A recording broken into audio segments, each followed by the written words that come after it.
जय हिंद दोस्तों, मैं हिमंतुल परिवार की तरफ से फिर हाजिर हूं आप लोगों के बीच में अपना एक विशेष सेशन लेकर के। और आज का जो सेशन है दोस्तों बहुत ही शानदार सेशन है। जैसा कि आप लोग बहुत ज्यादा चर्चा में है, क्या आपका लोकसभा से भी ज्यादा चर्चा में है। जैसे कि आप लोग देख पा रहे हैं क्या होता है ईडी, यानी कि जो इनकम टैक्स डिपार्टमेंट, यानी कि जो डिपार्टमेंट है बहुत भयंकर तरीके से चर्चा में है। अभी अगर मैं बात करूं पिछले कुछ दिन से ज्यादा चर्चा में, जब से सीएम केजरीवाल को गिरफ्तार किया तब से भी चर्चा में, उससे पहले हेमंत सोरेन को गिरफ्तार किया था तब से भी चर्चा में, और हरियाणा के वरिष्ठ नेताओं को सम्मन भेजे जा चुके हैं। क्या होता है ये ईडी? क्या इसको आमतौर पे लोग इसकी इनकम टैक्स डिपार्टमेंट करके कर लेते हैं, लेकिन वो नहीं है। ये क्या है ये सिस्टम, कौन सी पावर इसके पास है, कब इसका गठन किया गया, किसके अधीन रह करके काम करती है, क्या ईडी के पास ये सुप्रीम कोर्ट से भी ज्यादा पावर है, क्या क्या स्पेशल पावर्स हैं, किसके तहत ये काम करती है, किस मंत्रालय के अधीन रह करके ये काम करती है इनकम टैक्स, जिसको आप लोग बोलते हैं ईडी।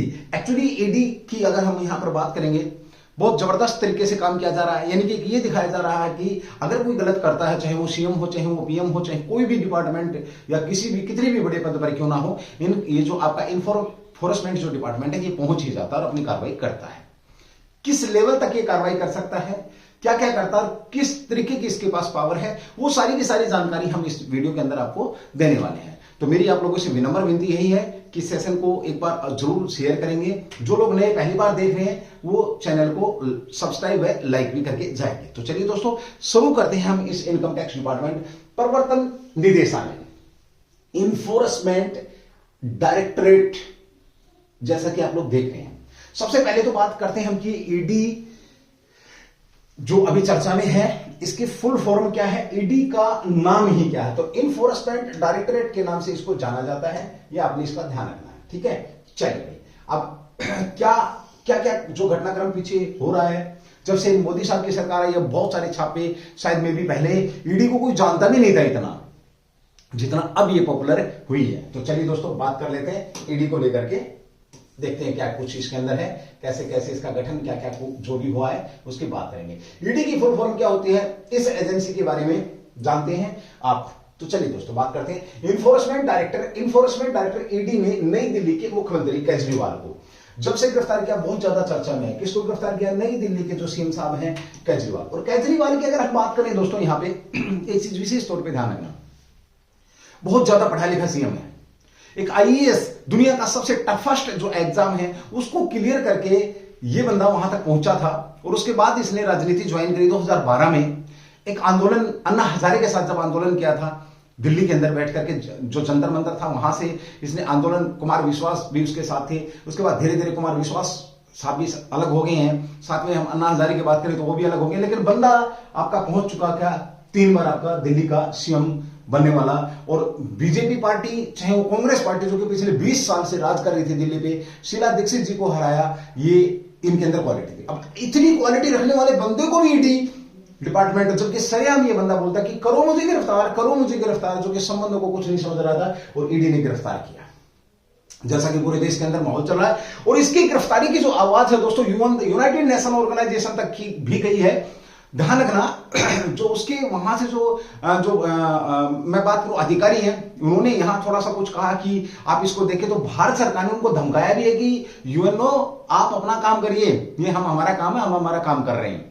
तो कितनी बड़ी बात है जब यूएनओ तक, किसी देश के इंटरनल मुद्दे की बात अगर यूएनओ तक पहुंचती है तो बहुत बड़ी बात हो जाती है, जब इस प्रकार की बात होती है। तो इस एजेंसी के बारे में कैसे काम करती है ये, इसको लेकर के हम बात करेंगे। कहां पर काम करती है ये भी है कि कहां पर काम करती है। हेडक्वार्टर की बात करेंगे तो दिल्ली जोन, देखो लिखा भी है, हेडक्वार्टर इसका दिल्ली के अंदर है। चलिए दोस्तों, इन्फोर्समेंट डायरेक्टर चुनाव से पहले 22 मार्च को दिल्ली के मुख्यमंत्री केजरीवाल, अरविंद केजरीवाल, ईडी यानी कि इन्फोर्समेंट डायरेक्टर, जिसे प्रवर्तन निदेशालय भी कहा जाता है, जिसके एजेंसी द्वारा गिरफ्तार कर लिया गया।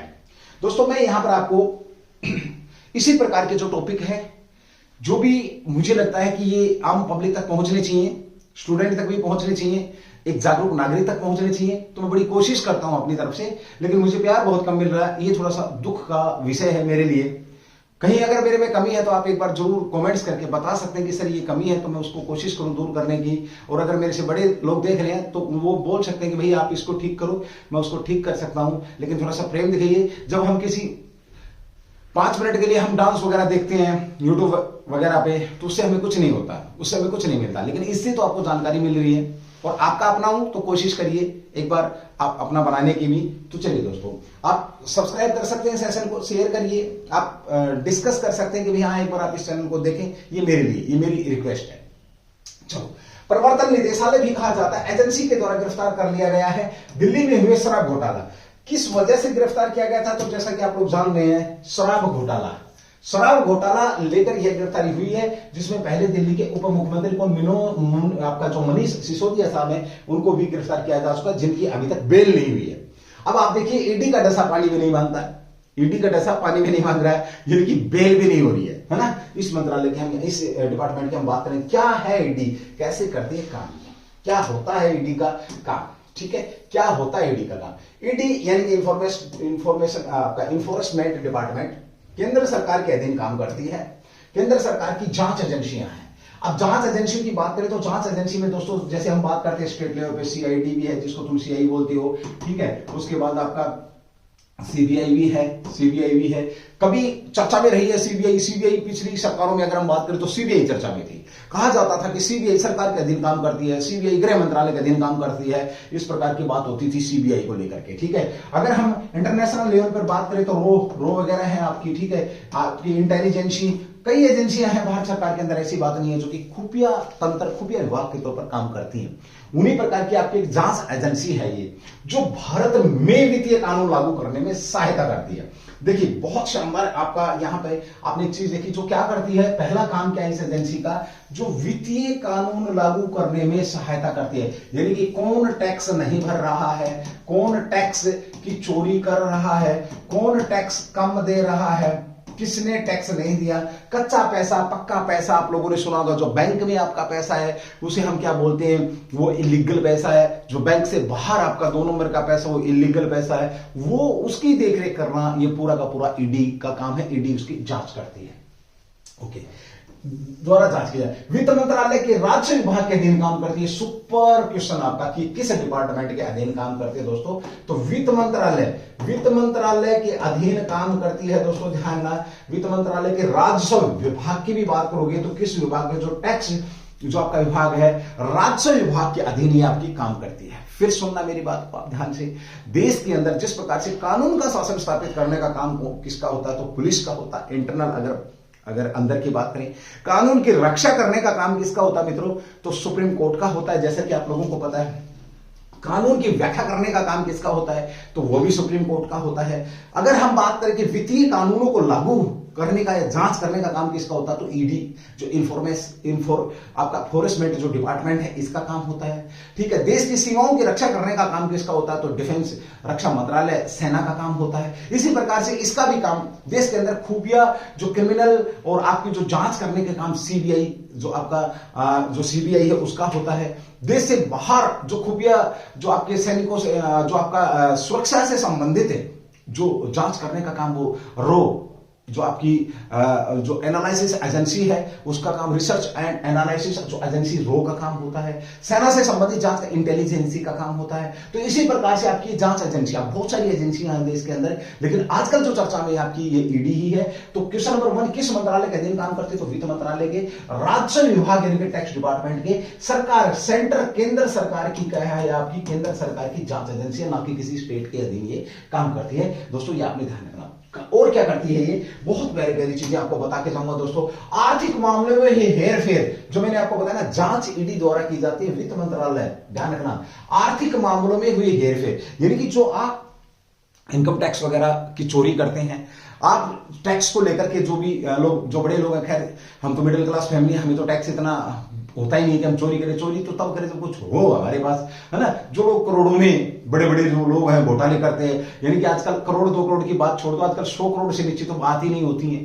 1000 करोड़ का घोटाला, 100 करोड़ का घोटाला, 500 करोड़ का, 10,000 करोड़ विजय माल्या जैसे लेकर के भाग गए हैं। तो वो पैसा कहां से आता है, वो पैसा क्या है, उसकी जांच करने का काम इन्हीं का होता है। ये आपने इसको ध्यान रखना है। तो आई थिंक मेरे हिसाब से मैंने बड़ी सिंपल से शब्दों में आपको समझाने की कोशिश करी है मित्रों कि है क्या। दूसरी भाषा में बात करेंगे तो मनी लॉन्ड्रिंग के मामले में ईडी जांच करती है।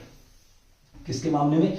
मनी लॉन्ड्रिंग के मामले में ईडी जांच करती है। इसी के साथ ही भ्रष्टाचार के केस भी आपका ईडी देखती है। जो भ्रष्टाचार यानी कि जो आपके पैसा, जो आपने भ्रष्टाचार की परिभाषा क्या है, यानी कि गलत तरीके से कमाया गया जो पैसा, गलत जो तरीका है। जैसे फॉर एग्जांपल आप किसी से रिश्वत लेते हैं, आप किसी से ठेकेदारी के एवज में कुछ अलग से उसको सुविधाएं दे देते हैं और उसके एवज में आप लक्ष्मी जी लेते हैं, तो वो चीज यहां पर आपने ध्यान रखनी है, ईडी का काम है। और क्या है, भारत में आर्थिक अपराधों को रोकना, जो आर्थिक इकोनॉमी से संबंधित जो आपके क्राइम है उनको रोकना है। ठीक है, साल 1956 में अब बात करें गठन की, तो गठन कब होता है दोस्तों इसका, 1956 में प्रवर्तन निदेशालय यानी कि इन्फोर्समेंट डायरेक्टरेट ईडी का गठन हुआ था। यह आपने ध्यान रखना है। कब इसका गठन हुआ है, पहली बार इसके गठन की काम समझा हमने। पहले तो सबसे पहले ईडी चर्चा में क्यों है ये समझा हमने, उसके बाद हमने क्या समझा कि गठन कब हुआ 1956 में, उसके बाद हमने समझा है कि इसका जो हेडक्वार्टर है वो कहां पर आपका दिल्ली के अंदर इसका हेडक्वार्टर है, ये आपने ध्यान रखना। अब बात आती है कि किन मामलों की, क्या ये किसी के पास भी जाकर के जांच कर लेती, कुछ तो दायरा होगा ना, क्योंकि भारत के अंदर देखिए ऐसा होता है जिस प्रकार से जब हम बात करते हैं केंद्र गवर्नमेंट की, तो केंद्र गवर्नमेंट कानून बनाने का काम करती है, न्यायालय उसका जांच करने का काम करती है, उसके बाद विधायी कार्यपालिका उसको लागू करने का काम करती है, विधायिका कानून बनाती है, यानी कि सरकार का जो खर्चा चल रहा है उस खर्चे का भी ऑडिट होता है। उस ऑडिट को कौन करता है, कंट्रोलर ऑडिटर जनरल जो होता है वो उस खर्चे का ऑडिट करते हैं, यानी कि सरकार की भी चेकिंग होती है। अब यहां सरकार की चेकिंग होती है कंट्रोलर सीएजी के द्वारा, जिसकी भारत के संविधान में आपके भाग नंबर 5 के अंदर अनुच्छेद आपका 148 से 151 के बीच में सीएजी कंट्रोलर ऑडिटर जनरल दिया गया है कि वो किस प्रकार से काम करेगा। अब वो फाइनल अथॉरिटी नहीं, उसके काम की भी जांच होती है, उसके काम की भी जांच होती है। उसके काम की जांच के लिए एक समिति होती है जिसके अंदर 15 लोग होते हैं, लोकसभा से 7 लोग होते हैं, आपके कहां से, राज्यसभा से 22 लोग मिलकर के उसके काम की जांच करते हैं। हालांकि जो कंट्रोलर ऑडिटर जो जनरल होता है वो अपनी रिपोर्ट राष्ट्रपति को सौंपता है, राष्ट्रपति उनको बोलता है कि आप इस रिपोर्ट को जांच करिए, तो वो समिति बनती है। उस समिति की भी जांच होती है, प्राक्कलन समिति, जिसकी की अध्यक्ष आपके कौन होते हैं, आपके प्राक्कलन समिति की अगर मैं बात करूं, यानी कि उस समिति के, देखो पहले सीएजी की जांच हो रही है, फिर उसके बाद उस समिति की भी जांच हो रही है, तो कहीं पे भारत के अंदर ऐसा कुछ नहीं छोड़ा गया है कि जो जांच के दायरे से बाहर हो। उस समिति के जो सदस्य होते हैं वो विपक्ष के नेता, चाहे वो राज्यसभा से विपक्ष के नेता हो, चाहे वो आपके लोकसभा से विपक्ष के नेता हो। मित्रों, बहुत शानदार सिस्टम यहाँ पे सेट किया गया है, यहां कोई बच नहीं सकता है, चाहे वो सीएम हो, चाहे वो पीएम हो, चाहे वो जनरल हो, कोई भी कितनी भी बड़ी पोस्ट पे हो, बच नहीं सकता। ये हिंदुस्तान है। चलिए, ईडी की जांच करने को लेकर के कुछ नियम बनाए गए हैं। किसी पुलिस स्टेशन में, अब सुनना, नियम नंबर 1, किसी पुलिस स्टेशन में 1 करोड़ या उससे अधिक रकम की गड़बड़ी का मामला दर्ज होता है। पहली बात सीधी सी है, ईडी किसके घर छापा मार सकते हैं, जहां 1 करोड़ से ऊपर का दर्ज मामला है, तो उस पुलिस को इसकी जानकारी ईडी को देनी होती है। क्वेश्चन नंबर 1 आपसे पूछ सकता है, आपको ध्यान रखना है, यानी कि 1 करोड़ से ऊपर का मामला है तो ईडी की जांच कर सकती है। इसके बाद पुलिस से मामला लेकर आगे की जांच ईडी करती है, यानी कि पुलिस को साइड कर दिया जाता है। और ये रिस्पॉन्सिबिलिटी है किसकी, पुलिस की रिस्पॉन्सिबिलिटी है कि अगर करोड़ रुपए से ऊपर का मामला है तो वो इनकम टैक्स जो इन्फोर्समेंट डिपार्टमेंट है उसको बताएगा कि यस ये ऐसा ऐसा केस हुआ है। लेकिन किसी मामले में अगर ईडी को पहले पता चल जाता है तो खुद ईडी जांच शुरू कर सकती है। ED foreign exchange management act के उल्लंघन के केस, हवाला के केस, विदेश में मौजूद संपत्ति, विदेश में संपत्ति की खरीद, इन सभी मामलों की जांच कर सकती है आपकी ईडी। यानी कि डायरेक्ट पुलिस की भी जरूरत नहीं है, ईडी को बस ये पता लगना चाहिए कि यहां पर गड़बड़ है। जैसे कि शराब घोटाले के अंदर गड़बड़ थी दोस्तों, जिसके अंदर मनीष सिसोदिया के कविता थी जो, ठीक है, उसके बाद आपके और 2-3 लोगों को उन्होंने अंदर कर रखा है। ये इसका काम करने का तरीका है, यानी कि करोड़ रुपए से नीचे तो खैर ये आपके पास नहीं पहुंचेगी, ठीक है, डरना नहीं है। कभी कोई किसी ने किसी के 10-20 हजार रुपए लेकर के गड़बड़ कर रखी हो, ठीक है, ऐसा कुछ भी नहीं है। लेकिन हाँ, बड़ी मुर्गियों को छोड़ती भी नहीं है, ठीक है। चलिए, मिले हुए हैं अधिकार। अब बात आती कि इसके पास जो राइट्स हैं वो राइट क्या है, क्या क्या अधिकार हैं इस ईडी के पास, इन्फोर्समेंट डिपार्टमेंट के पास अधिकार क्या क्या होते हैं, किस अधिकार पर ये आपका काम करती है, उसकी हम यहां पर बात करने वाले हैं दोस्तों। तो चलिए, क्या क्या मिले हुए अधिकार, ईडी को कानूनी तौर पर काफी ताकत दी गई है भाई। पॉइंट नंबर 1 ध्यान रखना, मोस्ट पावरफुल है ये आपका, मैंने आपको बताया ईडी मनी लॉन्ड्रिंग के मामले में। दूसरा, क्या कर सकती है, आरोपियों को गिरफ्तार कर सकती है, उनकी संपत्ति, देखिए संपत्ति और धन की जब्त कर सकती है, बिना बताए, बिना इंफॉर्मेशन के, बिना कुछ कहे फोन भी जब्त कर लेगी, घर पे भी ताला लगा देगी, सब कुछ कर सकती है ये। ईडी गैर कानूनी वित्तीय काम पर कार्रवाई कर सकती है, यानी कि कोई इलीगल फैक्ट्री लगा रखी है। Prevention of money laundering act के तहत, अब एक्ट पूछे तो prevention of money laundering act के तहत ईडी किसी दफ्तर या व्यक्ति के घर छापा मार सकती है। अब इसे वारंट की जरूरत नहीं है, ईडी को वारंट की जरूरत नहीं है। आप मेरी बात समझे, जिस प्रकार से पुलिस को तुम्हें गिरफ्तार करने के लिए वारंट की जरूरत होती है, तो ईडी को तो खाली सिर्फ सूचना चाहिए। ईडी को खाली सिर्फ सूचना चाहिए, व्यक्ति के घर छापा मार सकती है। क्या अभी किस में दे दिए? Prevention of money laundering act.